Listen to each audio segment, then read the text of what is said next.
I'm Yaneli, also known as Miss Be Helpful, with another FinCap Friday brought to you by NGPF. The buy now, pay later market is forecasted to grow to nearly $10 billion by 2030. In March of 2024, LendingTree found that 30% of Americans considered using a buy now, pay later service that month, with about 40% expecting to use a service within the next 6 months.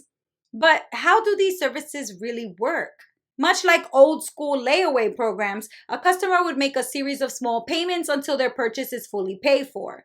But the major difference here is they still get the items delivered to their home, even if they didn't put any money down. All they have to do is sign an agreement to make a series of smaller payments in the future that'll come directly out of their checking account.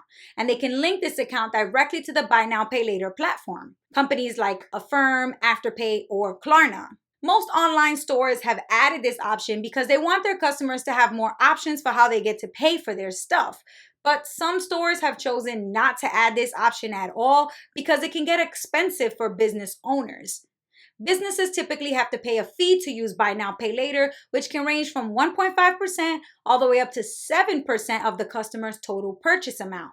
That cost will vary based on the specific provider and the terms of the agreement.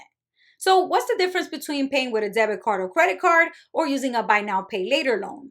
When you use a debit card, you pay 100% of the price with the funds from your checking account. But with a credit card, you borrow money from the bank, and if you don't pay them back in full by the end of the month, you'll get charged compounding interest fees and possibly late fees. The longer it takes you to pay back the balance, the more fees you'll get charged. With both debit and credit card payments, the business owner will pay the merchant fees to your card processing company.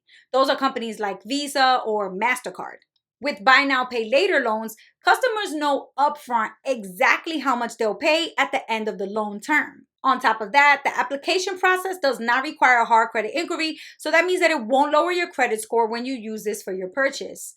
But don't get it twisted. Buy Now, Pay Later loans can still hurt your credit score if you were to miss a payment or if you don't have sufficient funds in your checking account to cover the amount that you owe. If this happens to you, you'll be in double trouble because the negative remark will be added to your credit report and that will lower your credit score, and you'll be charged a late fee of anywhere between $8 to $35.